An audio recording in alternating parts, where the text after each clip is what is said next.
YouTube channel MIS classes bye Manoj sir. और आज देखिए हम लोगों का टॉपिक है न्यूक्लियस। बहुत ही इम्पोर्टेंट ऑर्गेनेल्स है ये, इसके बारे में आज हम बताएंगे न्यूक्लियस के बारे में। किसके बारे में पढ़ना है हमको? न्यूक्लियस के बारे में, ठीक है। हिंदी में इसको कहते हैं केंद्रक। क्या कहते हैं? केंद्रक, ठीक है।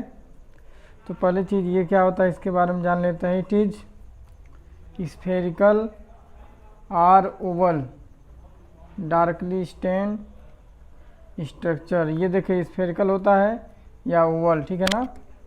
स्फेरिकल मतलब गोला, एकदम गोल रहेगा, और ओवल मतलब होता है थोड़ा सा चपटा हो, मतलब प्योर गोला ना हो, थोड़ा सा चपटा हो, एक लाइक, मतलब उस तरह शेप इसका हो सकता है, ठीक है। दूसरा चीज़ है it lies in the centre of the animal cell but in plant cell it is displace to one side. देखिए ये एनिमल सेल में क्या होता है, बिल्कुल बीच में पाया जाता है, एनिमल सेल के बिल्कुल सेंटर में न्यूक्लियस पाया जाता है। लेकिन प्लांट सेल में जो होता है थोड़ा सा साइड में होता है, क्योंकि प्लांट सेल में वैक्यूल आ जाता है।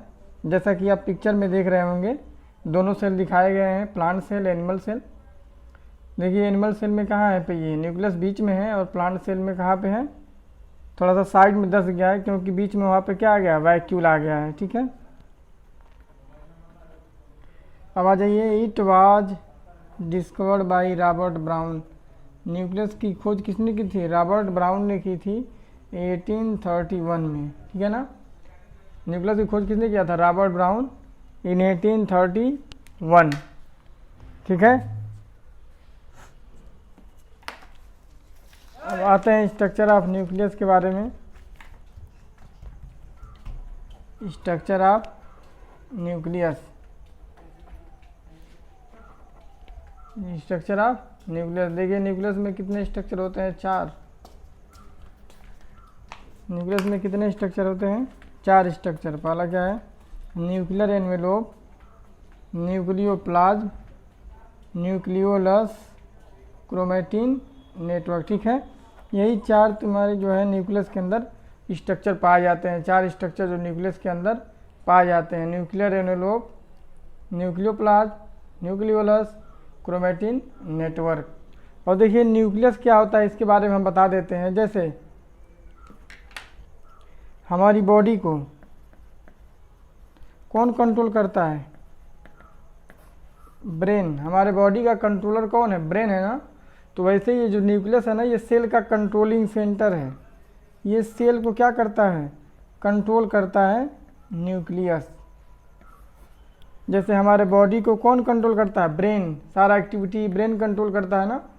उसी तरह सेल के जो भी एक्टिविटीज़ हैं, जो भी वर्क हैं, जो भी फंक्शंस हैं, उन सबको कौन कंट्रोल करता है? न्यूक्लियस, ठीक है ना। तो बहुत ही इंपॉर्टेंट पार्ट है किसका? सेल का। तो इसके देखिए 4 हमने बता दिए स्ट्रक्चर, ठीक है। अब एक एक स्ट्रक्चर के बारे में हम डिटेल में पढ़ेंगे। तो पहला स्ट्रक्चर हमारा क्या है? Nuclear envelope.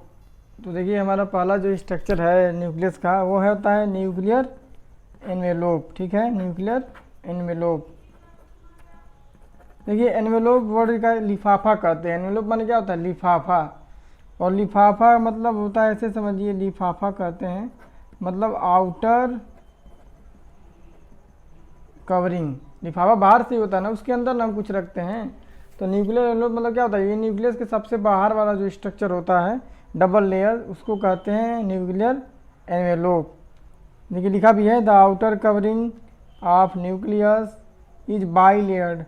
न्यूक्लियस का जो सबसे बाहरी कवरिंग होता है न्यूक्लियस के चारों तरफ, वो डबल लेयर होता है, बाई लेयर्ड, ठीक है ना। Which is ribosome present. जिसके ऊपर क्या प्रेजेंट होता है? राइबोसोम। और जिसके ऊपर राइबोसोम प्रेजेंट होता है उसको हम क्या कहते हैं? Rough endoplasmic reticulum. मतलब न्यूक्लियस के जो बाहरी लेयर्स हैं वहाँ से ER एंडोप्लाज्मिक रेटिकुलम क्या होता है? जुड़ा होता है। जैसे मैं आपको इस फिगर में दिखा रहा हूँ। देखिए जैसे हमारे पास एक फिगर है, ठीक है। देखिए ये हमारा आउटर लेयर है, डबल लेयर है ना, आउटर लेयर। डबल लेयर है कि नहीं है? देखिए ये आउटर लेयर है और ये वाला इनर लेयर। तो दोनों ये दोनों मिल के क्या बनाते हैं? न्यूक्लियर इन्वेलोप, ठीक है ना। अब तो क्लियर हो गया ना, न्यूक्लियर एनवेलोप क्या है, ये लेयर आउटर लेयर और ये इनर लेयर दोनों मिलके क्या बनाते हैं, न्यूक्लियर एनवेलोप बनाते हैं। बाहरी वाला करो, ये बाहरी और एक अंदर वाला, ठीक है। और देखिए अब बाहरी कवरिंग से क्या लगा है, ये सब लगा है राइबोसोम, दाना दाना स्ट्रक्चर जो है, ये दाना दाना जो स्ट्रक्चर दिख रहा है ये क्या है हमारा राइबोसोम है। और राइबोसोम जिससे जुड़ा होता है उसको हम क्या कहते हैं, रफ एंडोप्लाज्मिक रेटिकुलम। तो ये भी क्वेश्चन पूछा जा सकता है कि न्यूक्लियस के बाहरी लेयर से, आउटर मेम्ब्रेन से कौन सा ऑर्गेनेल जुड़ा होता है। तो कौन सा ऑर्गेनेल जुड़ा होता है, आप बोल सकते हैं रफ एंडोप्लाज्मिक रेटिकुलम, इसके बाहरी लेयर से जुड़ा होता है RER। तो ये हमारा न्यूक्लियर एनवेलोप हो गया बाहर वाला, क्लियर है इतना। अब आ जाते हैं टॉपिक पे, ठीक है, ठीक हो गया। अब देखिए क्या बोला है, अब बोला है the nuclear envelope is perforated. Perforated मान होता है ना कहीं कहीं पे कंप्लीट ना होना, उसको कहते हैं परफोरेटेड। जैसे मान लीजिए लाइन चल रही है तो ये बीच में थोड़ी सी गैपिंग हो जाए, लाइन चल रही है बीच में गैपिंग के बाद शुरू हो, फिर गैपिंग के बाद शुरू हो, तो ये जो बीच बीच में जो गैपिंग दिखती है इसी को हम क्या कहते हैं, परफोरेटेड। क्या कहते हैं, perforated by several minute pore called nuclear pore. तो ये जो परफोरेटेड होता है न्यूक्लियर एनवेलोप, तो ये पोर की तरह स्ट्रक्चर दिख रहा है ना, पोर की तरफ, तो उसको न्यूक्लियस में चूंकि है इसलिए इसको हम क्या नाम दिए, न्यूक्लियर पोर, ठीक है। आइए इसको भी देख लेते हैं ड्राइंग। देखिए आप लोगों के सामने ड्राइंग होगा, देखिए इसमें न्यूक्लियर पोर क्या होता है, ये देखिए यहाँ पे गैपिंग है, यहाँ भी गैपिंग दिख रहा है, ये गैपिंग, यहाँ भी गैपिंग है, यहाँ भी गैपिंग है, यहाँ भी गैपिंग है। तो ये जो गैपिंग है इसी को हम क्या कहते हैं, न्यूक्लियर पोर। क्या कहते हैं, न्यूक्लियर पोर, ठीक है ना। और ये गैपिंग क्या करता है, बाहर से और अंदर का जो इनकमिंग होता है मटेरियल का एक्सचेंज होता है, बाहर से लेन देन, चाहे बाहर से मटेरियल अंदर ले जाना हो, चाहे अंदर से मटेरियल बाहर ले जाना हो, उसमें ये हेल्प करता है, ठीक है। मान लीजिए अंदर से मटेरियल कहाँ चला गया, बाहर, फिर बाहर से मटेरियल अंदर, तो ये जो है इनकमिंग और आउटगोइंग के मटेरियल में क्या करता है, हेल्प करता है, बाहर भी जा सकता है और मटेरियल अंदर भी जा सकता है। ये है हमारा न्यूक्लियर पोर, देखिए ठीक रहा है ना। अब देखिए न्यूक्लियर पोर के बारे में इंपॉर्टेंट पॉइंट क्या है कि nuclear pore allow exchange of materials between nucleus and cytoplasm. मतलब ये क्या करता है कि न्यूक्लियस और साइटोप्लाज्म के बीच बताया है ना जो एक्सचेंज होता है मटेरियल का, उसमें हेल्प करता है कौन, न्यूक्लियर पोर। क्लियर है। हमारा अगला है जो टॉपिक है वो है न्यूक्लियोप्लाज्म। दूसरा हमारा जो टॉपिक है न्यूक्लियस का वो क्या है, न्यूक्लियोप्लाज्म। तो न्यूक्लियोप्लाज्म क्या होता है, जब आप साइटोप्लाज्म पढ़े होंगे तो क्लियर होगा आप लोगों को न्यूक्लियोप्लाज्म होता क्या है। देखिए द विस्कस फ्लूइड, मतलब विस्कस मतलब ऐसा फ्लूइड जो फ्लो करे, जो थोड़ा स्लिपरी हो, ठीक है। तो viscous fluid present in nucleus, जो न्यूक्लियस में फ्लूइड प्रेजेंट होता है, ऐसे समझिए जो न्यूक्लियस के अंदर water substance, fluid substance present होता है उसी को हम क्या कहते हैं, न्यूक्लियोप्लाज्म या न्यूक्लियर सैप कहते हैं, ठीक है ना। उसको हम क्या कहते हैं, न्यूक्लियोप्लाज्म या न्यूक्लियर सैप बोलते हैं, ठीक है। और इसमें क्या भरा होता है, इट कंटेन एंजाइम होता है, राइबोसोम्स इसी में होते हैं, न्यूक्लियोलस भी इसी न्यूक्लियोप्लाज्म में पाया जाता है, क्रोमेटिन थ्रेड भी क्या होता है, न्यूक्लियोप्लाज्म में पाया जाता है। जैसे देखिए ड्राइंग में देख लीजिए, ये जो अंदर का पूरा ये जो पार्ट दिख रहा है अंदर का, ये पूरा जो खाली पार्ट है, जो वैकेंट पार्ट है, ये न्यूक्लियस का जो खाली पार्ट होता है, पूरा खाली पार्ट, ठीक है। ये इसमें पूरा लिक्विड भरा होता है, क्या भरा होता है, पूरा लिक्विड भरा है। और इस लिक्विड को हम कहते हैं न्यूक्लियोप्लाज्म। न्यूक्लियो क्या कहते हैं इस लिक्विड को, न्यूक्लियोप्लाज्म। क्लियर है, न्यूक्लियोप्लाज्म आप लोग समझ के कहाँ होता है, ठीक है। अब आ जाते हैं न्यूक्लियस के अगले स्ट्रक्चर पे, जिसको हम कहते हैं न्यूक्लियोलस। इसको क्या कहते हैं, न्यूक्लियोलस, ठीक है ना। ये क्या होता है, it is dense spherical body, ये स्फेरिकल बॉडी होता है, प्रेजेंट इन द न्यूक्लियस। ये मतलब न्यूक्लियस के अंदर पाया जाता है, स्फेरिकल बॉडी है, छोटा सा होता है, जिसको हम क्या कहते हैं, न्यूक्लियोलस कहते हैं, ठीक है। इट कंसिस्ट ऑफ, इसमें क्या क्या होता है देखिए, न्यूक्लिक एसिड, डीएनए और आरएनए पाया जाता है इसके अंदर। न्यूक्लियोलस के अंदर क्या होता है, डीएनए भी होता है और आरएनए भी होता है। प्रोटीन एंड एंजाइम्स भी पाए जाते हैं जो किस में हेल्प करते हैं, सिंथेसिस ऑफ राइबोसोम। तो आपको अगर फंक्शन पूछेगा कि न्यूक्लियस का रोल क्या है, तो न्यूक्लियस का रोल क्या है, सिंथेसिस ऑफ राइबोसोम।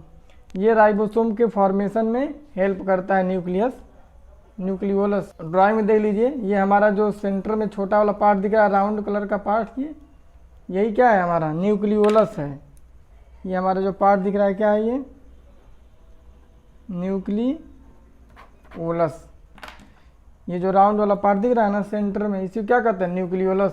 और ये क्या करता है, राइबोसोम के फॉर्मेशन में हेल्प करता है। किसके फॉर्मेशन में, राइबोसोम के फॉर्म में, ये न्यूक्लियोलस। तो हमेशा कहाँ होता है, ये न्यूक्लियस के अंदर होता है, ठीक है। और हमारा जो लास्ट पार्ट है वो है क्रोमेटिन नेटवर्क, ठीक है। इसका इम्पोर्टेंस कुछ ज़्यादा ही है। इट इज, देखिए क्या होता है, डार्कली स्टेन, डार्क स्टेन होता है, मतलब कलरफुल होता है, डार्क कलर का होता है ये।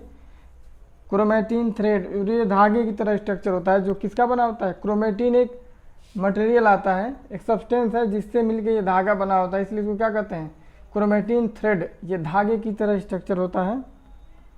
These are form by DNA and protein, और ये किसका मिलकर बना होता है, डीएनए और प्रोटीन से मिलकर बना होता है ये, ठीक है।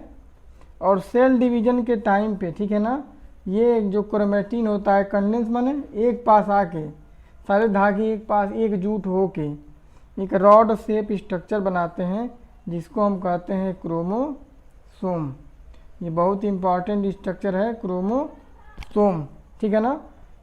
ये क्रोमोसोम क्या काम करता है, तो देखिए क्रोमोसोम का काम क्या है कि ये जो करता है, कैरी जीन्स ले आता है। क्या करता है, इसके पास जीन्स होते हैं, और जीन्स क्या होते हैं, ये जीन्स वो है जो माता पिता के कैरेक्टर को अपने पास रखते हैं, ठीक है ना। माता पिता का जो भी कैरेक्टर होता है उसको अपने पास छिपा के ये जीन्स रखे होते हैं, ठीक है। और ये ट्रांसमिट कर देते हैं डॉटर सेल में, मतलब अपने बच्चों में। जैसे मान लीजिए फादर है, ये मदर है, और इनका कैरेक्टर इनके किस में चला गया है, चाइल्ड में चला जाएगा, जाता है ना। मदर फादर से कैरेक्टर किस में, चाइल्ड में जाता है ना। फादर और मदर से कैरेक्टर किस में जाता है, चाइल्ड में। सबको पता है कि फादर का और मदर का, दोनों लोगों का कैरेक्टर किस में आता है, उनके बच्चों में। तो ये ले जाने का जो काम करते हैं कौन करते हैं, जीन्स करते हैं। कौन करते हैं, जीन्स, ठीक है। और जीन्स कहाँ पाए जाते हैं, तो ये पाए जाते हैं क्रोमोसोम पे। कहाँ पाए जाते हैं, क्रोमोसोम पे पाए जाते हैं, ठीक है ना। और क्रोमोसोम किससे बनता है, अभी बताएं, क्रोमोसोम किससे बनता है, ये बनता है क्रोमेटिन से, ठीक है ना। क्रोमेटिन से क्या बनता है, क्रोमोसोम। क्रोमोसोम पे क्या होते हैं, जीन। और जीन क्या करते हैं, माता पिता के बच्चों को, माता पिता के गुणों को बच्चों में लेके जाते हैं। इसीलिए इनको कहते हैं हेरिडिटरी व्हीकल्स। क्लियर है, अब तो समझ गए ये क्रोमेटिन नेटवर्क क्या होता है। अब देखिए आ जाते हैं लास्ट, हमारा ये है फंक्शन ऑफ न्यूक्लियस, ठीक है ना। न्यूक्लियस के फंक्शंस क्या होते हैं, तो देखिए न्यूक्लियस का स्ट्रक्चर आप दिख रहा है, क्रोमेटिन बता दें, ये जो धागे की तरह स्ट्रक्चर दिख रहा है ना, ये राउंड राउंड धागे वाले पूरे स्ट्रक्चर, ये आपके हैं क्रोमेटिन। क्या है ये, क्रोमेटिन है। देखिए हमने आपको सारा स्ट्रक्चर डायग्राम के साथ बता दिया है, ठीक है। और वीडियो देखिए, आप लोग स्किप करके मत देखें तो समझ में नहीं आएगा, ठीक है ना। साइंस का वीडियो है तो आप लोगों को पूरा देखना चाहिए। तो फंक्शन पे आते हैं, तो it is control centre of all activity of cell. हमने पहले बताया है कि पूरे सेल की एक्टिविटी को क्या करता है, कंट्रोल करता है। इसीलिए हम इसको क्या कह सकते हैं, ब्रेन ऑफ सेल। क्या कह सकते हैं कॉमन नेम में, ब्रेन ऑफ सेल, क्योंकि ये सेल की सारी एक्टिविटीज़ को यही कंट्रोल करता है। कौन, ये न्यूक्लियस। क्लियर है। दूसरा क्या है, it is store house of genetic information gene. मतलब ये स्टोर हाउस मतलब स्टोर करता है, रखे रहता है, किसको, जीन्स को। जीन मतलब जेनेटिक इन्फॉर्मेशन, मतलब माता पिता के जो भी इंफॉर्मेशन होते हैं जो बच्चों में लेके जाया जाता है, पहुंचता है, उसको ये स्टोर करने का काम करता है in the form of gene. Clear है। फिर क्या है, ये हेल्प किस में करता है, help in the formation of ribosome by nucleolus. अभी बताए हैं कि न्यूक्लियोलस क्या करता है, राइबोसोम के फॉर्मेशन में हेल्प करता है। और न्यूक्लियोलस कहाँ होता है, न्यूक्लियस के अंदर। इसलिए न्यूक्लियस का फंक्शन है। फिर क्या करता है, इट कंट्रोल सेल डिवीजन को भी क्या करता है न्यूक्लियस, कंट्रोल करता है कि सेल कैसे डिवाइड होगा, कितना डिवाइड होगा, ये सारा कंट्रोल कौन करता है, ये न्यूक्लियस। पांचवा फंक्शन है it help in transmission of character, ठीक है। और ये क्या हेल्प करता है, ट्रांसमिशन ऑफ कैरेक्टर, मतलब माता पिता के कैरेक्टर को उनके बच्चों में, उनके बच्चों को कैरेक्टर उनके बच्चों में ले जाने में क्या करता है, हेल्प करता है कौन, न्यूक्लियस। क्लियर है। तो ये सारे आपके न्यूक्लियस के फंक्शन हो गए, सारे पार्ट भी हमने बता दिए। और अगर वीडियो अच्छा लगा हो तो लाइक शेयर सब्सक्राइब ज़रूर करें और सपोर्ट करें हमको। धन्यवाद।